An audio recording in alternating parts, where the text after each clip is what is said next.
Hello everybody and welcome to the channel. If you're new here, please click on like and subscribe. If you've been here before, welcome back. Today I'm going to be assembling a Kobalt router table and installing the router on it. This isn't too difficult a project, but there are a lot of pieces that come with it. So as you can see here, we got a bunch of pieces and parts. Some screws, some washers, some nuts. But that's the chuck for the router. Came with the router, the table. So basically I'm going to put this together step by step so you can see what you need to do it with. All right, so I'm not really going to go by the directions. I am and I'm not. The directions on some of these tools are kind of confusing. Step one, it shows you taking the base on and off of the router. We don't need to take the base on and off because it came with the base on it. What we need to do is insert the chuck or the bit that will hold your router bits in place. So if you turn it around, open this little door on the back here. Turn the knob so basically your nut comes down through the bottom here. So we're going to actually raise this up as far as it'll go. Once we get that done, there's a hole on the inside there. The long tool here goes through that hole. That way you can hold the shaft in place. Take your wrench, pick it up off the floor. So once you're done picking your wrench up off the floor, loosen this nut. It's already loose because it came from the factory. You don't want to take it all the way off, but you need it to the point where you can get your insert in. Slide the insert in, that'll give you a place to put your bit. I'm not going to over tighten this, I just want to snug it up so it doesn't fall out. And then once we put our blade, whatever blades you're going to use in there, whatever cutting tool you're going to use, it'll go in there, then you tighten the nut the rest of the way to keep them falling out.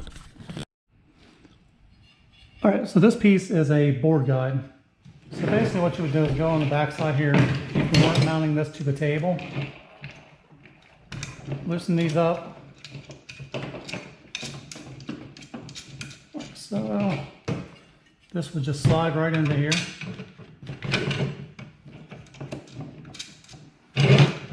You would adjust the depth however far you wanted it. I'm not going to tighten it up because I'm taking it right back out of there. But let's say this was the board I was going to put the router on. Put it to the back of the board, and that would give me guidance so I don't go all over the place trying to do my route. So to put the table together, the first step is to put the switch on. The switch comes with two black screws, two nuts. Basically we're going to bolt it on, screw it on right here. So this is my second attempt at doing this. They made these screws a little bit too short for me. So I'm going to try to get creative on how to get the nut started on the back. So I'm just going to push it in with my finger, start up the screwdriver. Again, it's definitely a tight little spot. Got big clumsy fingers like me, but you can get it in there.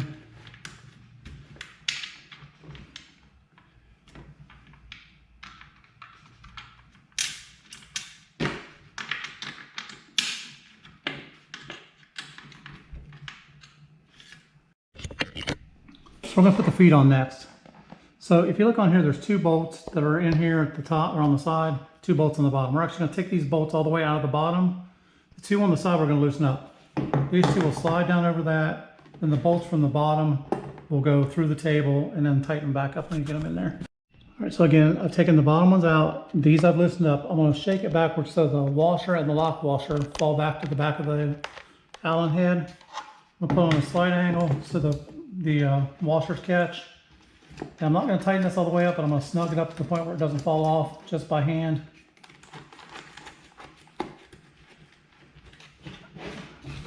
Now on the inside,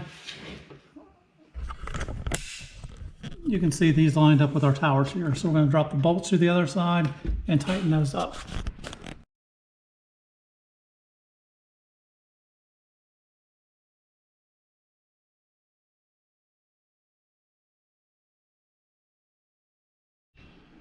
Now I just snugged those up. I'm going to go ahead and tighten this side.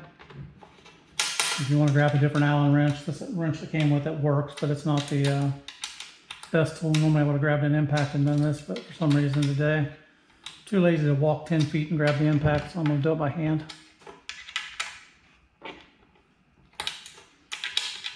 So once I get these two tightened up, I'll flip it back over, tighten these up now.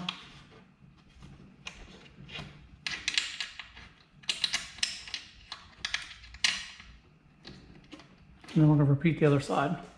All right, I couldn't stand it. I grabbed a 5/32 Allen wrench, so I just used that for a screwdriver for a thumb driver. But again, same thing. Shake it down so your washers are past the metal. It'll go. It's being stubborn. There we go. Slide them up on there. And this is not the most well balanced thing in the world, so hang on to it so it doesn't get out of control on you.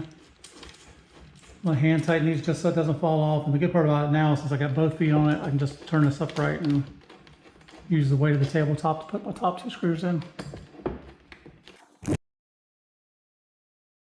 So the next thing I need to do is attach the router to the base. First thing you need to do is take off this plastic plate. This plastic plate is to keep you from scratching up your wood surfaces. So I'm going to remove that first of all. We're not going to use the same screws that came with it. There's 3 screws that came in that are flat on the top. We're going to feed those to the other side and tighten it up to that. So as you can see by the directions, it's not super clear on which way this goes. And you've got like 8 holes around the bottom of your router. So it's a little confusing on how to line it up on top of the table. So what I did is I took my plate, I lined my plate back up down here, took the plate and sat it back up on top and lined up my 3 holes. So that's where I'm going to screw into. So I know that my motor actually sits like this, if that makes any sense. So another thing that's a little confusing too, when you're looking at the bottom of here, when you look through here, you can see these screw holes here. What you can't see is this screw here underneath the handle on both sides. So basically what you want to end up with your adjustment gauge to the front where your switch is. So I'm going to line this hole up. I got a hole here by my handle and a hole on the bottom. So I'm going to go around the other side where I can stand up, lift the motor, and then tighten it in position.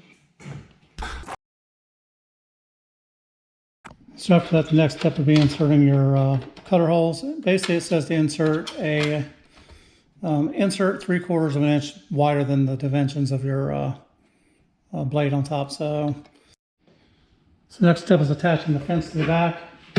Basically, you want to loosen these up. These 3 holes here, we'll drop down these 3 holes.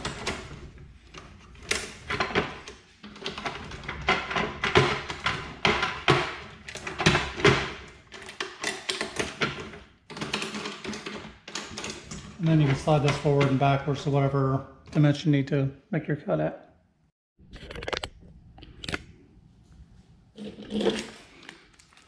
All right, so I want to attach my guides now. As you can see, these things go one way or the other, so it's more of a push, and it keeps it from pushing back the opposite direction. So basically, we want these to go the direction of our board. And as you can see here, the arrows are pointing this way, the arrows here are pointing this way.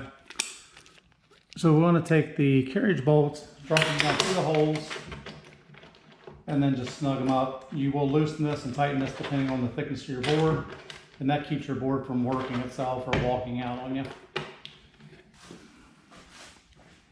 Now the back ones, you have to take them off of the guide. Same thing, we want the board, we're going to push the board through this way, so we want the feathers going that way.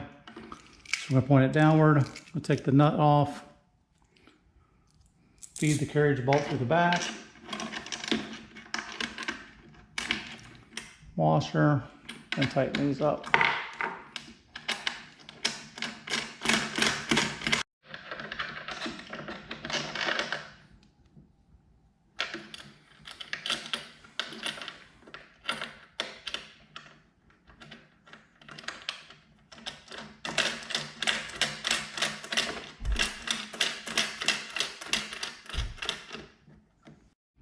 So then the last thing you have is your pusher.